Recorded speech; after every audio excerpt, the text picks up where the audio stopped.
The number 9 ranked Kansas Jayhawks are coming into Hilton. That's where they're going to meet up with number 2 Iowa State on the hardwood for what is a highly anticipated matchup. I mean, we're talking about top 10 right here. This is one of the team's biggest games in recent history.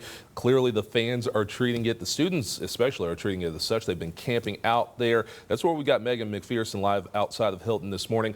Megan, I know that these students, they are facing sub-zero wind chills. I mean, Bree was just talking about it. I'm sure it is rough out there for them right now. Yeah, a little rough out here, Joseph. I just checked the temperature in Ames this morning, a light 0 degrees. That's what these students are battling. But on this Wednesday morning, it's not just any Wednesday. It is a game day, and a huge one at that, for the Iowa State Cyclones, taking on number 9 ranked Kansas. Of course, Iowa State, the number 2 ranked team in the country. They've got a big target on their backs, and these students are ready to repeat what they saw in last year's matchup when the Cyclones defeated the Jayhawks here on their home court. Now, it's early, so the students are still sleeping, but take a look behind me here. You can see that these students we've got about 5-6 tents out here right now. I'm actually kind of surprised because some of them even have their windows unzipped, and we know it is really cold out here this morning, but that's really light work when you got a big matchup like this. We were talking in the car on the way up here that this is really what college athletics is all about, showing up and showing out to support your team, especially when you're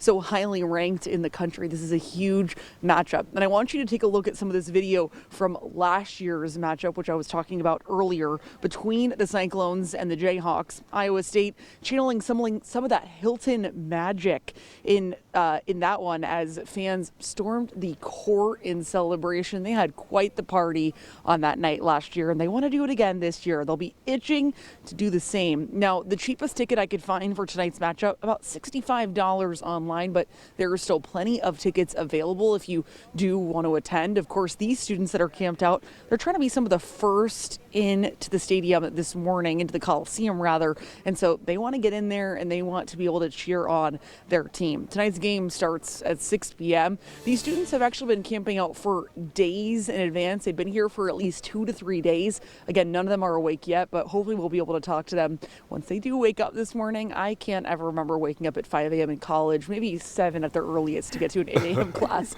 but I'm just amazed to see the student support out here. I'm not sure if students typically do this, but especially when it's cold, that is some dedication, and I certainly think that that is something to admire. Now, also, I wanted to mention that Iowa State is heading into this game with the nation's longest win streak right now. They've got 11 wins under their belt. They're trying to make it number 12 tonight, and they will need every bit of fan power in order to be able to do it. Very excited for this matchup tonight. Again, that game starts at 6 p.m. Joseph. And you know, I covered, when I worked in North Carolina, I covered Duke, Carolina, that big rivalry, obviously. And yeah, you did have your people who were sitting outside waiting, but you never had to worry about sub-zero wind. Yeah, it's brutal, and they do this every year. It's amazing, and she forgot the pizza. Yeah, oh if yeah. She had the pizza. Maybe they will wake up for that one. If you feed them, they will come. Oh, and let me tell you, as a college student back in the day, easily would have happened. All right.